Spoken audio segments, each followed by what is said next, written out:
Kireva jai na yosho. Ango Bebe Cool. Ngenda kusaba. Oyitewo ku show ya Kireva jai.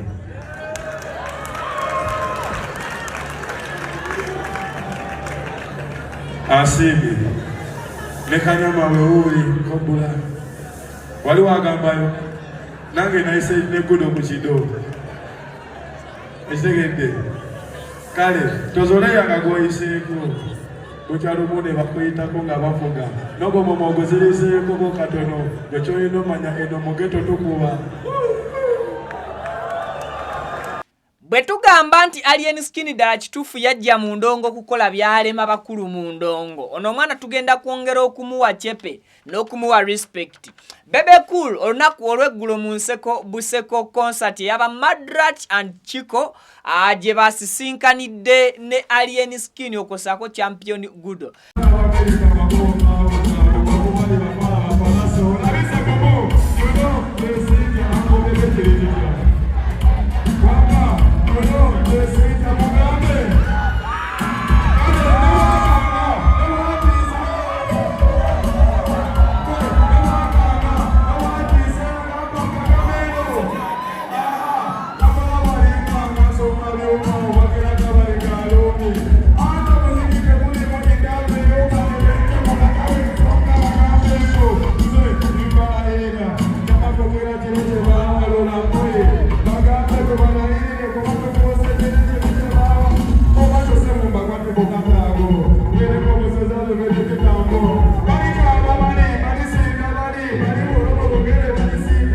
Aku stage yafuye alien skin Sente mngamba mwami Bebe Cool big size bawazuwena yafuye champion Gudo obutiti bw'ensimbi.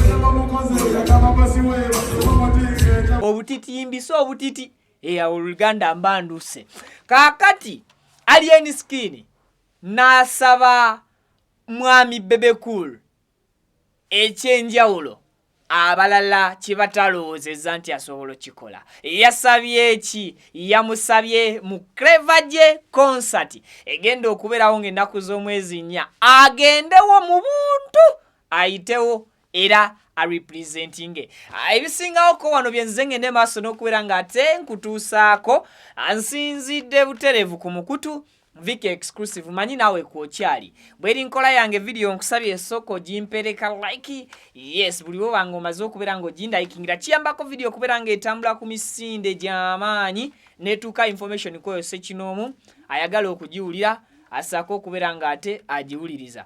Bwe atanaba kubeera ng'otweyungako mu butongole nawe nkusabye subscribinga ku mukutu guno abo bamaze okubeera ng'osubscribinga kwata mukadoka je mu kigambo personalize okateke mu kigambo all awe nkugambira nti turn on that notification bell buli kimu ojja kuba okifuna bulungi nnyo nyini ddala.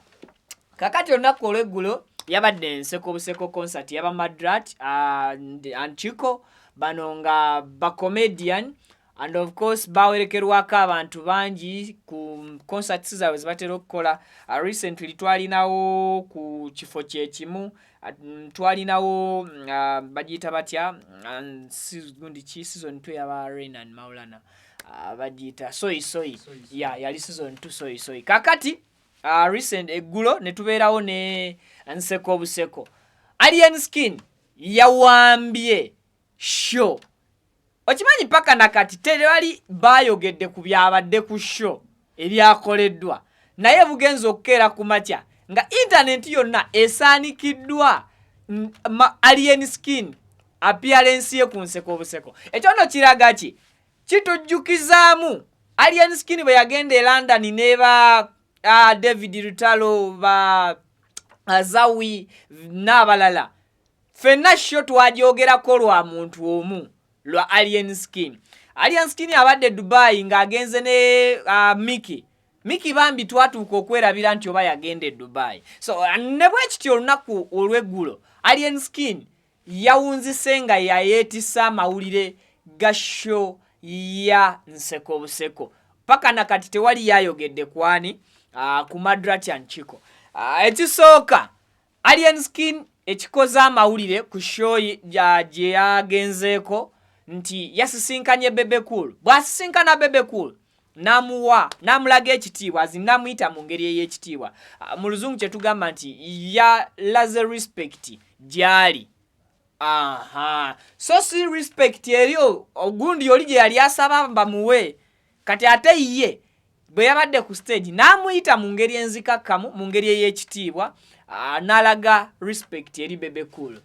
Era Bebe Cool olw'okusiima ekitone kya Alien Skin kyalina yakutte mu nsawo n'atandika okuba nga afuuwa kigambo kya lulimi Luganda ng'afuuwa Sente Alien Skin n'amansa n'ayita n'omuntu omulala naye n'ajja n'amansa bwe babadde ku tebo n'amansa omukulu olwamaze n'ayiwamu akagiraasi n'anywamu. Kaakati teyakomye ku kumansa nsimbi eri Alien Skin yekka n'amansa ensimbi endala eri champion Gudo. Of course Alien Skin buli wabeera wano e Uganda nga performinga ne champion Gudo ku stage emu. Kati yavudde awo n'addayo ku stage. Bwadda ku stage n'agamba DJ asooka ajjeko ebyuma oba ebidongo ate ebyuma ate kitegeeza ne microphone eba evuddeko. Batukola wimbuse byuma jjako kyokka kaputa akazindalo kakyayogerera kagamba se byuma ajjeko. Kaakati DJ n'azikizaamu ku music bwe kityo mwana mulenzi Alien Skin ng'akozesa obuwombeefu obw'ekitalo ng'akozesa ekitiibwa ekya waggulu n'ayita Bebe Cool mu butongole abeerewo ku show ya muyimbi munnaabwe Clever J egenda okubeerawo ng'ennaku z'omwezi 4 omwezi gwe tugendamu ogw'omunaana. Era Alien Skin yagenze okumalayo ebigambo by'okusaba kwe nga mwami Bebe Cool akkiriza okubeerawo oba okuyitirawo ko ku show ya Clever J ey'okubeerawo ng'ennaku z'omwezi 4. Nayagadde engeri omuyimbi ono Alien Skin gye yalazeemu nti abayimbi bali abasinga ebintu bye batakola ye mwetefutefu okubikola. In which way? Alien Skin tumulaba in these days oba ennaku zino nga akola ennyimba n'abayimbi abantu be tubadde twerabira. Juzi oluyimba lw'olusembyeyo yalukoze ne Diana Nalubega yayimba kabite. Recently yali yakata oluyimba ne Clever J. Last time yayimba ne Asinza ku mulundi guli kwegamba ye agezaako kujjayo bano abayimbi betugenze twerabira ye bayimbi bayagala okuba nga akola nabo. And omukisa Alien Skin n'ayagala aguwe abayimbi era abato n'atakola na bano already abalina ettutumu ne bano abalala nsi beemanye nnyo. So I think Alien Skin yajja kuteekawo njawulo bakuteekawo ebitaaliwo mu ntandikwa. Okuyimirira ku stage n'oyita muyimbi munno ajja abeerewo ku show etaliyo ekyo nno nakyo si kyangu. Ono omwana Alien Skin yajja kukyusakyusa ndongo and nsuubira okuba nga abasinga bagenda tandika okukoppa enkola ze nga bazipestinga ewalala oba nga bazi-editingamu ne baziteeka ewalala. Alien Skin wetwogerera olunaku olwaleero nga yali mu trending namba emu mu bayimbi b'eggwanga Uganda. Era top 10 Alien Skin bwe tuba tubarankinga yavuddeyo ali mu top 5.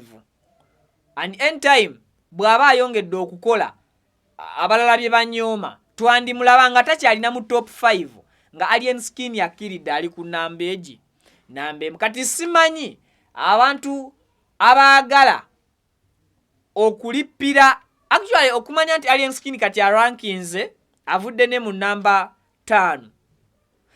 Okimanyi nti olunaku olwaleero Alien Skin atandise okubeera nga Bobi Wine atya nti kati buli ayagala okwogerwako alina kwogera ku Alien Skin. Of recently nalabye omukyala Laila Kayondo. Omukyala ono nga agezaako okwekwata kwetokota naye okwekwata kwetokota oyogerwako yategedde nti asirise nnyo mu bantu kyekituufu n'anoonya engeri ndowooza oba oli awo abantu gye basobola okumwogerako ng'alina kukwata ku alien skin. Kifaanaganako ne Bobi Wine. Bobi Wine olunaku olwaleero nti buli ayagala okufuna erinnya mu bulungi oba mu bubi alina kumujja n'amwogerako, either ng'amwogerako bubi basobole okumwataaki nga bamuwa attention, oba ng'amwogerako mu bulungi basobole okumusuusuuta nga bamuwadde attention. Bwe kiri alien skin olunaku olwaleero nti kati abantu yafuuse tugambe tutya n'alibadde ng'amba nti kati yafuuse kiddukiro ky'aboonoonyi. Buli eyayonooneka oba ayagala okwonoona addukira ku alien skin ne yeerippa ku oyo asobole okuweebwa amatu n'ebirowoozo eri abantu. Ekyo nno kiraga omuntu nti w'amaanyi. Ono omulenzi takyali mulenzi bulenzi, asajja kudde. Omwaka we gunaawerera gumu kitundu myaka 2 abaali bamuwa omwezi gumu myezi 2 nti talibaawo bo bennyini be tulinoonya. Era wenjogerera bino nga n'abamu kubaayogeranga nti alien skin tasobola kusustaininga eggwanga takyalirimu ne TV takyagikolako. So byebyo ngenda kujja nnyongera okubeera nga mbawa n'ebyabadde ku nseko buseko. Ate oba oli awo twogere ne kuba nannyini concert baneebuuza nti munnange bannyini concert Madrat and Chiko bo baliwa bakoze ekyenjawulo, baana bapafominze bulungi. Omanyi mu ndongo abantu ne baba batusinga emyaka n'ebitiibwa tubayita baana. Ne Bobi Wine waliwo abamuyita abaana. Oyo omwana Bobi Wine akuba endongo. So kati bwe guli abaana ba Madrat and Chiko bakoze bingi ebya food show yabwe okubeera ey'amaanyi, ebya boostinze show yabwe okuba nti eri waggulu. Bwe ngezaako okukompeyalinga nseko buseko ne soyi ogenda laba nga waliwo ebyasinze ku by'omulala. Ekyo kyengenda okusooka okubeera nga neebaza stage yabadde nnungi nnyo nga gye nkomeza. Performance ya Madrat and Chiko ngenda kuba nzijanjibawe yabadde nnungi. Basoose ne bajjira ddala ng'abapaatiri. Nalabye ka Madrat kaffe si ke kawanvu ng'eki nga keenaanisa ekyambalo ky'abapaatiri bano abeerubaga nga bamuleetedde microphone bagimukwase kati nga gimuleetedde alina okufukamira amusinze, naye ng'ono aleese microphone okugimuwa amusinze bw'ati nga bwe basinza abapaatiri ng'ate almost yalinga ayimiridde ku Madrat. Kakale awo Chiko ye ng'afaawo bufinse. Anyway, ababadde fane, the fact is that bagaya abo balina talent and Uganda tusanye tubeere nga to appreciating talents zaabwe. Bampita Viki omukutu nsinzira ku Viki exclusive byonna kyogenda maaso n'okubeera ng'olowoozaako ekikwatagana n'amawulire wano kibeerawo, weekuumirewo bwekuumiza osobole okubeera nga otambula n'okumanya.